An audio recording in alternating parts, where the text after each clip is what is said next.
para Adão e Eva. Mas havia uma exceção naquele jardim, de algo colocado pelo Senhor, imposto pelo Senhor para aquele casal ali naquele jardim, no Éden. E aí começa a primeira desobediência de um filho de Deus. E o Senhor falava isso muito no meu coração. O Senhor falou assim: nós estamos vivendo o último tempo da igreja na face da terra. Os sinais estão todos aí para todos que quiserem ver. Mas muitos estão preferindo fazer um ouvido, às vezes, de mercador para a palavra do Senhor. Mas Deus, Ele é um Deus fiel. Ele é um Deus zeloso, que zela pela sua palavra para cumprir.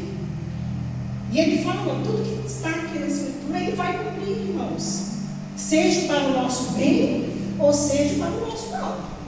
Vai depender da minha e da sua obediência para com o nosso Deus. Se nós escolhermos obedecer, a bênção está sobre nós. Mas se nós desobedecermos, vem maldição, vem consequências das nossas desobediências. Ali o Senhor fala para Adão: Adão, tudo que tem no jardim, você pode usufruir, Adão, mas há uma exceção. Da árvore daquele fruto daquela árvore, você não coma. Porque o dia que vocês comerem, vocês morrerão. Aí entra a serpente, né? Para querer distorcer a palavra do Senhor. Entra um amigo para falar: não tem problema você fumar um cigarrinho. Não tem problema você tomar um copo de vinho. Não tem problema você tomar um copinho de cerveja. Isso é a serpentinha que anda no nosso meio. E várias outras coisas. Aí às vezes a gente vai, deixa de escutar aquilo que o Senhor falou e queremos ceder. Às vezes aquilo que o inimigo está falando. Para o quê? Para o nosso mal. Para nos fazer cair, para nos fazer pecar, para nos fazer desagradar o nosso Deus. E Eva e Adão tiveram consequência daquele pecado deles. Eles desobedeceram e foram excluídos do jardim, no lugar que o Pai havia preparado para que eles governassem, para que eles usufruíssem de tudo que havia ali. Deus colocou tudo no jardim perfeito para os seus filhos, como coloca ainda hoje nos nossos dias para nós, perfeito. Mas uma perfeição só há, irmãos, aqui, ó. Se nós nos dedicarmos a ler a palavra, a obedecer as instruções, as leis, as ordenanças, os mandamentos do Senhor, nós seremos bem-aventurados por onde quer que nós andarmos. Aí Deus vai, deixa mandamentos para nós obedecermos, e às vezes a gente quebra alguns mandamentos, mas nós estamos vivendo no tempo da graça. No tempo da graça, a misericórdia de Deus é extensa. Aí quando nós arrependemos de algo que fazemos, que nós temos noção que o Senhor não se agrada, e quando há arrependimento no nosso coração, e voltamos para o Senhor e pedimos perdão, Ele está ali pronto para nos perdoar.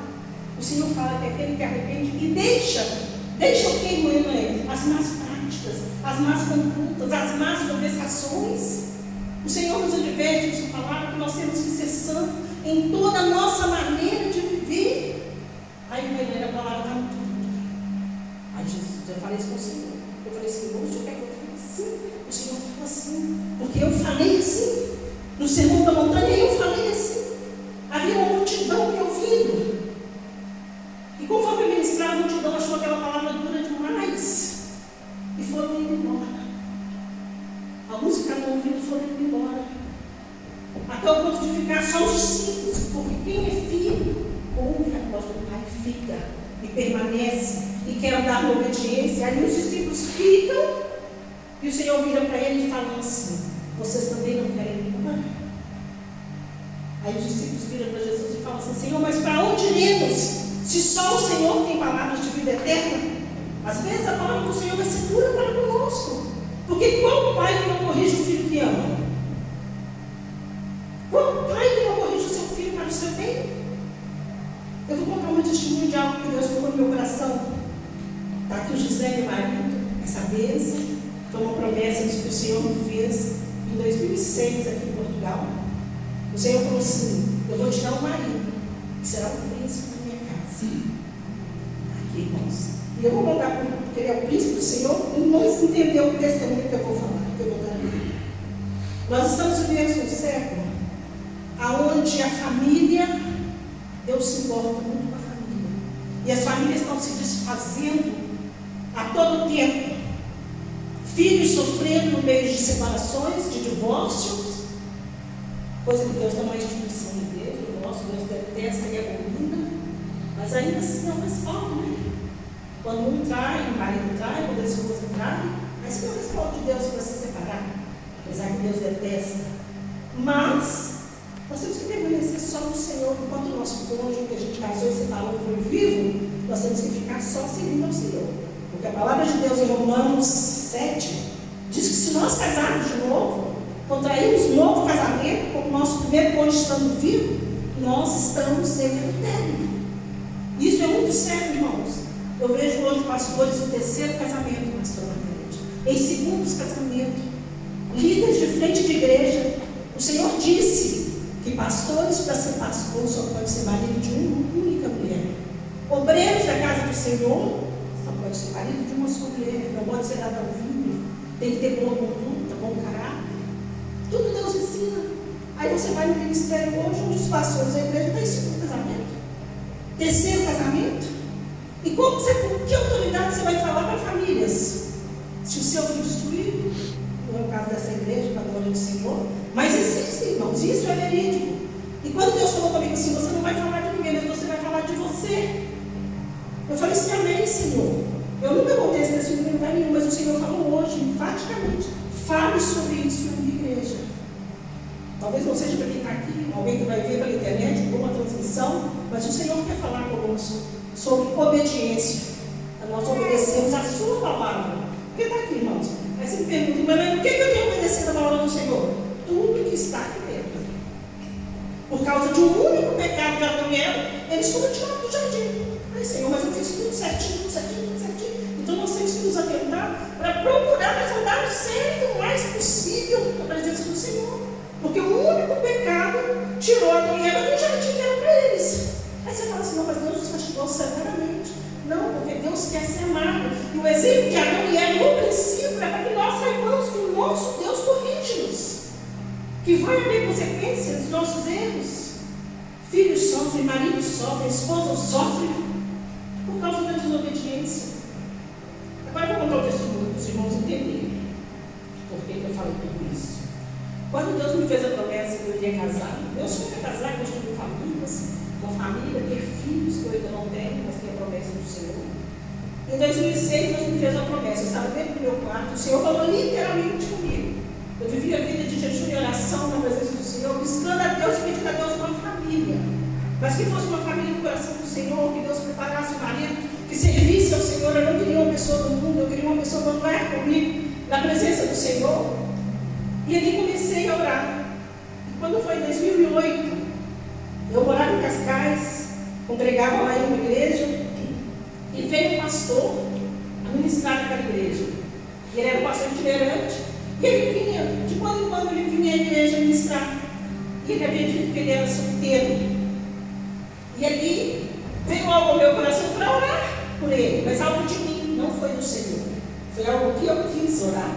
Eu falei assim, Senhor, pastor fulano de tal tem essa característica daquilo que eu quero. Ele diz que ele é solteiro, ele serve ao Senhor, ele viaja fazendo a obra do Senhor, que é o desejo do meu coração. E ali, irmãos, por um bom tempo, eu orei por essa pessoa. E aí estava no congresso de mulheres, em um culto, eu dobrei o joelho, nesse dia o pastor veio para poder ministrar na igreja. E eu estava ali dobrada de joelho e falei assim, Senhor, confirma se o Senhor tem ele para mim. Aí o Senhor falou comigo assim, não. Eu de joelho. O Senhor só falou assim, não.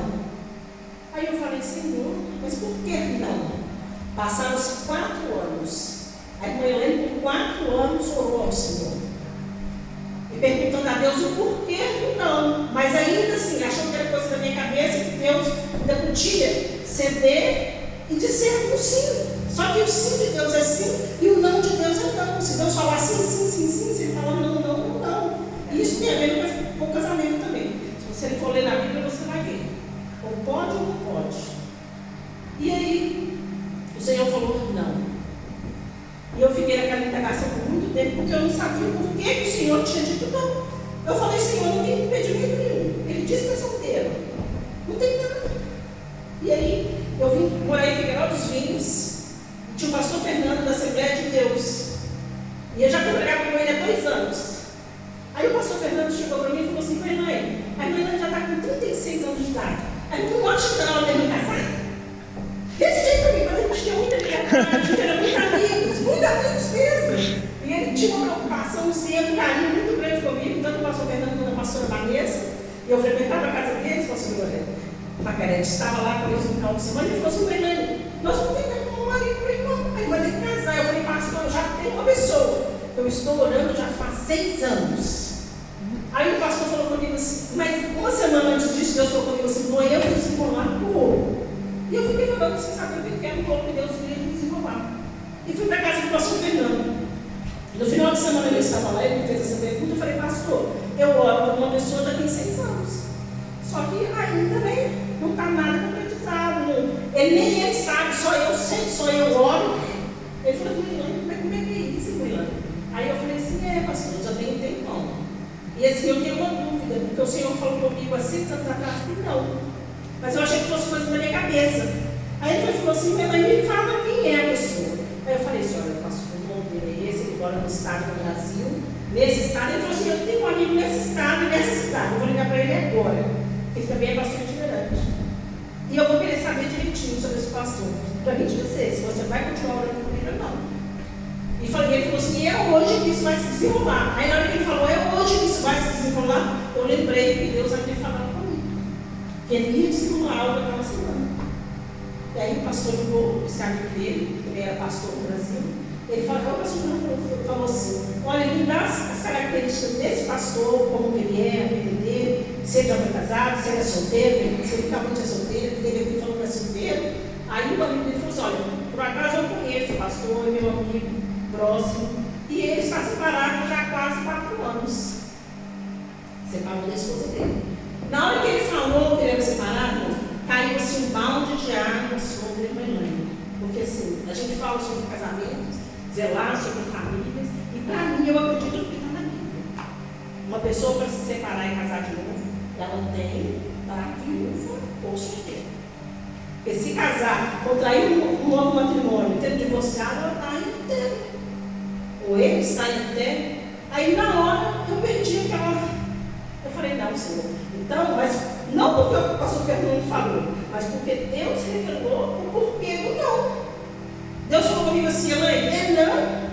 E não me disse mais nada. Mas aí Deus usou o pastor Fernando, que é o pastor que zela pela nossa alma, que é o pastor que nos conduz ao caminho certo, ao caminho da verdade, né? E ele falou: irmã Elaine, você congrega na nossa igreja, a senhora sabe, já aprendeu aqui conosco. Casamento das Assembleias de Deus só se ficou viúvo ou se a pessoa é solteira.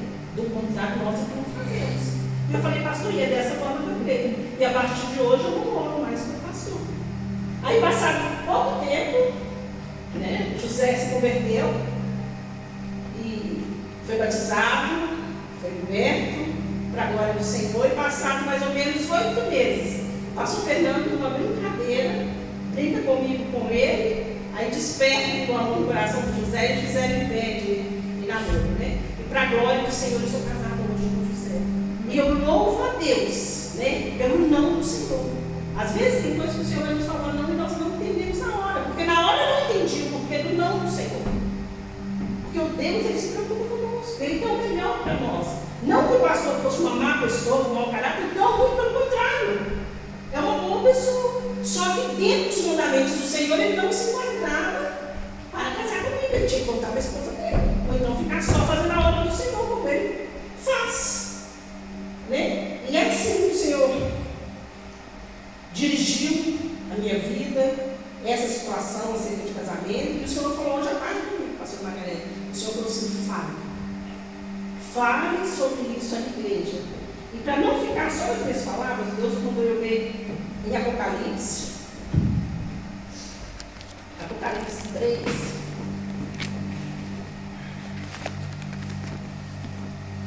Porque eu creio que nós estamos vivendo um tempo da igreja do Senhor, onde muitas coisas que estão sendo aceitas dentro das igrejas do Senhor, o Senhor vai levantar profetas, servos do Senhor, como ele já tem usado e falado nas igrejas, para que haja conserto, né? Para que vidas não venham a perecer, pastora Amanda falou no louvor sobre as nossas lampadinhas, né? E fez lembrar das 10 virgens.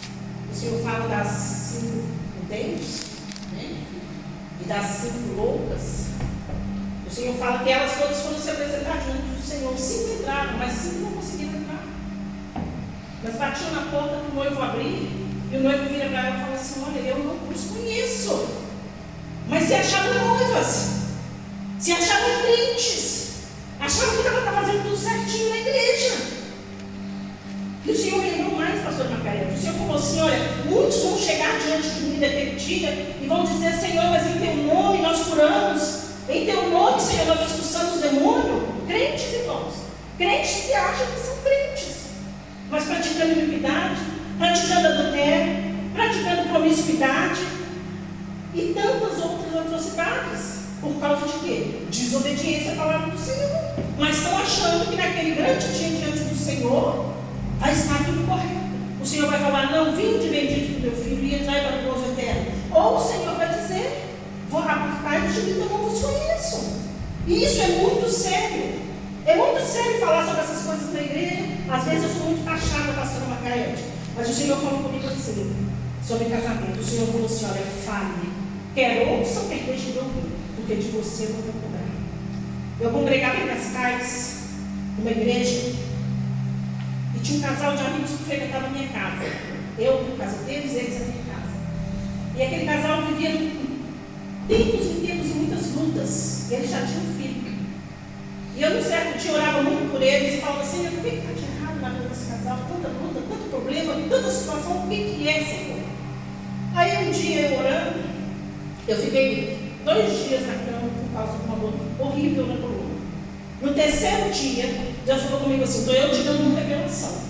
E você vai pegar o telefone e vai ligar para o irmão fulano de tal, da tal igreja.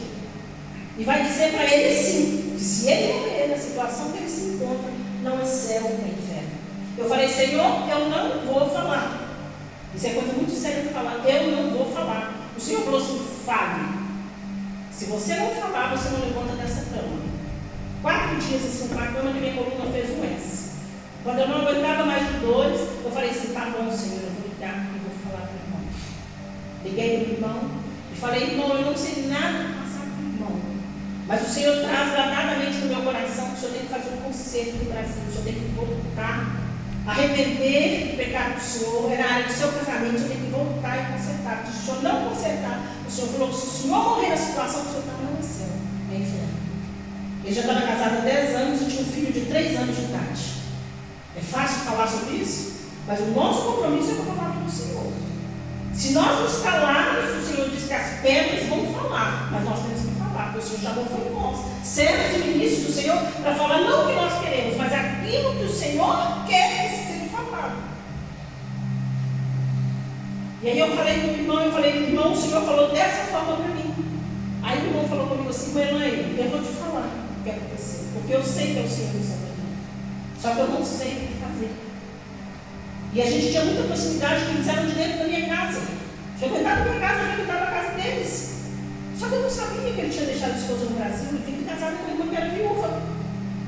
Eu falei: irmão, o senhor está me contando isso agora, então o senhor tem que consertar. O Senhor está te alertando, ele fez igual fez com a mulher samaritana. Olha, arrepende-te e conserta e deixa. Você vai alcançar a perdão do Senhor. Mas se você insistir nesse relacionamento, o que te espera é o que o Senhor falou te dizer. Eu não posso dizer outra coisa porque eu não sou Deus. Eu sou um canal, eu sou certo para falar o que Deus conta. Às vezes fala a dura. João Batista, irmão, quando pregava, ele pregava: arrependei-vos. A mensagem de Jesus sempre foi: arrependei-vos. E hoje em dia está na pregação tudo muito light, tudo muito fácil, está tudo muito bom, tudo pode, não tem nada a ver. Eu costumo dizer que no inferno tem um lugarzinho que chama nada a ver, reservado para muitos que falam não tem nada a ver. Beber vinho não tem nada a ver, beber uma cerveja não tem nada a ver. Isso eu falo para ministros. Pessoas jantar, que Deus disse não, ao sacerdote não pode ser dado ao vinho, não pode ser dado a bebida forte. E muito de nada a ver está aí dentro das igrejas. E o Senhor batendo na terra, o Senhor exaltando, né? Arrependam, consertam. E cada um de nós sabem que nós falhamos, irmãos. Não tem ninguém perfeito. A irmã Helena não é perfeita. Eu contei o meu testemunho, os irmãos veem que eu não sou perfeita. Mas eu prefiro obedecer a palavra do Senhor do que eu já aprendi. Então, para mim, nesse respaldo, para a glória do Senhor, eu prefiro obedecer ao Senhor. E Deus me abençoou. Com uma bênção. Se eu tivesse casado com o irmão, não era bênção para minha vida, era maldição. O Senhor podia virar para mim e falar assim: olha, se você morrer assim, eu aí. Aí são escolhas. O Senhor nos deu livre-arbítrio para nós escolhermos o que queremos para a nossa vida. E nós sabemos, irmãos, o que é certo e o que é errado. O que conduz à vida eterna e o que nos conduz à perdição. Às vezes a gente fala assim: Melanie, essa palavra está sendo muito dura, muito dura. Mas eu não posso falar outra coisa que eu tenho que falar. Isso aqui. Eu quero ler aqui rapidinho com os irmãos.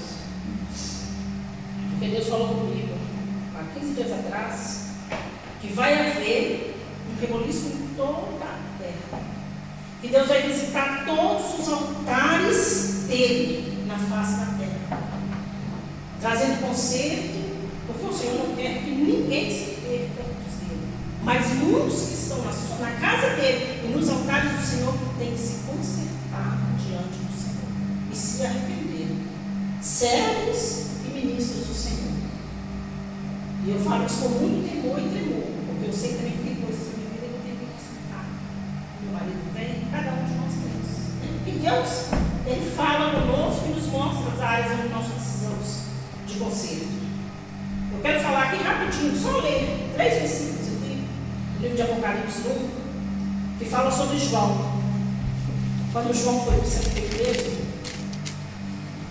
e Deus ali dá ele revelação e visão das 7 igrejas da Ásia.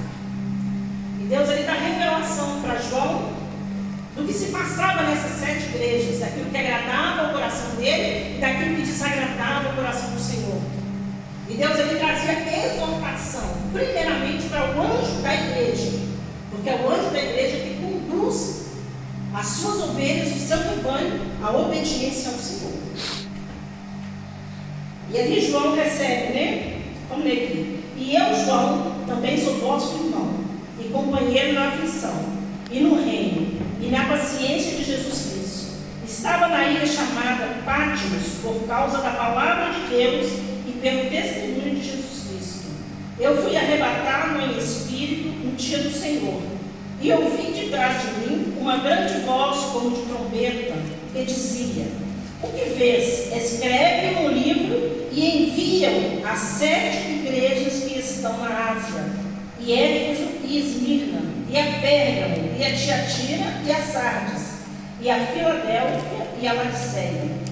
E virei-me para ver quem falava comigo, e virando-me, vi 7 castiçais de ouro. Esses 7 castiçais de ouro simbolizavam as 7 igrejas da Ásia.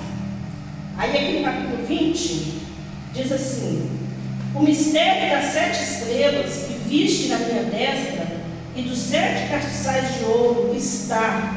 As 7 estrelas são os anciões das igrejas, e os 7 castiçais que vistes são as 7 igrejas. Então João teve uma visão com os 7 anjos da igreja da Ásia e com os 7 castiçais que simbolizavam a igreja do Senhor. E João ali sofrendo por pregar a palavra do Senhor, por ter compromisso em pregar a verdade, é lançado nessa ilha e assim mesmo recebendo revelações profundas do Senhor para a igreja. Porque Deus só dá revelação, irmão, para quem prega, para quem fala a verdade. Deus não vai te revelar se você não tem interesse em falar as verdades do Senhor. Agora, se nós temos compromisso com a verdade do Senhor, Deus vai te dar sonho, Deus vai te mostrar em visão, Deus vai te falar, mas temos que ter compromisso com a verdade. E ali João escreve essas 7 cartas e envia 7 igrejas da Ásia. E ali Deus vem exortando várias igrejas. Só que a uma ele faz menção, né? Que é a igreja de Laodiceia, que é a 6ª igreja, que é o prototipo da igreja que Deus quer nos dias de hoje. É a única igreja que Deus não faz exortação. Ele faz a afirmação, ele fala para a igreja de Laodiceia: eis que diante de ti eu pus uma porta aberta, que ninguém a pode fechar. Tendo pouca força, não negaste o meu nome, mas guardaste a minha palavra. O que nos vai fazer, irmãos, andarmos certo diante do Senhor, é guardarmos a palavra do Senhor. A igreja de Filadélfia fazia isso. Agora, a primeira igreja, a igreja de Éfeso, faltava já neles o amor. Eles já faziam a obra do Senhor por fazer. Já não tinha amor pelas ovelhas. O Senhor fala aqui, olha, para a igreja de Éfeso: tenho, porém, contra ti que deixaste a tua primeira caridade, que deixaste o teu primeiro amor. Então volta e arrepende-te. Volta lá e arrepende. Volta ao teu primeiro amor. Volta a mão do teu próximo. Preocupar com o teu irmão que está caído, que pode vir a perecer. Aí Deus faz essa exortação, para a igreja de Éfeso. A igreja de Esmirna também, ele traz exortações. Depois os irmãos leem em casa, para entender bem melhor essa passagem. Porque Deus trouxe você aqui para você ouvir. Senão Deus tinha falado com outras pessoas em outro lugar. Mas se Deus trouxe você, eu e você aqui, eu quero para nós ouvirmos a exortação do nosso Pai. E falar: Senhor, me ensina, me conduz na tua palavra para obedecer. Porque eu não quero obedecer, eu quero viver com o Senhor na vida eterna. Então me ensina, me conduz a tua palavra, a seguir os teus mandamentos, a seguir as suas diretrizes. Atende cada um dos irmãos que estão aqui a meditar nas 7 igrejas da Ásia e tira conclusões pelos irmãos daquilo que vocês vão ler na palavra e que o Senhor vai ministrar. As 6 igrejas tinha muita exortação. Pessoas que faziam culto de idolatria a São Nicolau, faziam culto aos nicolaítas. Hoje em dia a gente vê igrejas cheias de árvore de Natal dentro das igrejas. A festa mais pagã que existe, que Deus aborrece. Ele fala: eu aborreço os nicolaítas e as suas tradições. E as tradições que eu entrado dentro das igrejas do Senhor. Os nicolaítas são os seguidores de São Nicolau, aquele boneco vermelho, que no Natal ele fala que ele é o Pai Natal, que ele é uma afronta a Deus. Porque quem é o Pai de Jesus? Não é Deus? E por que no dia do Natal ele fala que ele é o Pai do Natal, que ele é o Pai de Jesus? Deus odeia essa tradição. E tem uma igreja aqui que fazia culto ao São Nicolau. E Deus fala que aborrece. Está aqui, a igreja de Éfeso. Tens, porém, isto que aborreces as obras dos nicolaítas, a qual eu também aborreço. É uma afronta a Deus. É uma afronta. Tem que ser pregado, tem que ser falado aonde, irmã? Na igreja, primeiramente. Para depois os pais falar na sua casa com seus filhos. Os pais hoje em dia querem colocar o boneco dentro de casa. É uma imagem, irmãos, é idolatria. Aí no Natal pode colocar o boneco lá dentro da casa. Os enfeites, tudo consagrado a demônio. Tudo consagrado à idolatria. E Deus exorta aqui a igreja de Éfeso acerca disso. Está aqui na palavra, não é como ele está dizendo. Eu fazia, irmãos, eu não sou hipócrita. Antes de conhecer, minha árvore de Natal vinha no teto, tinha 3 metros de altura. Eu desço um dia as escadas de casa e vejo uma cobra enrolada na árvore. Deus me deu uma visão dentro da minha casa. E eu pergunto: Senhor, o que é isso? Aí Deus falou assim: é um espírito de engano que está por trás dessa tradição. E que tem adentrado nas casas, nas igrejas, em tantos lugares, por falta de conhecimento da minha palavra. Eu digo para vocês que eu aborreço as obras dos nicolaítas. Está aqui, é a palavra do Senhor. Eu vou ficar até aqui. Eu queria que os irmãos ficassem no pé e fazer só uma oração. Mas eu quero que os irmãos, todos que estão aqui, meditem nessas cartas que João escreveu às 7 igrejas da Ásia. E medite na igreja de Filadélfia. Eu quero pedir ao Senhor, aos irmãos que quiserem, colocar no seu coração. Nós somos igreja, templo e horário do Senhor. Se você quer ser como a igreja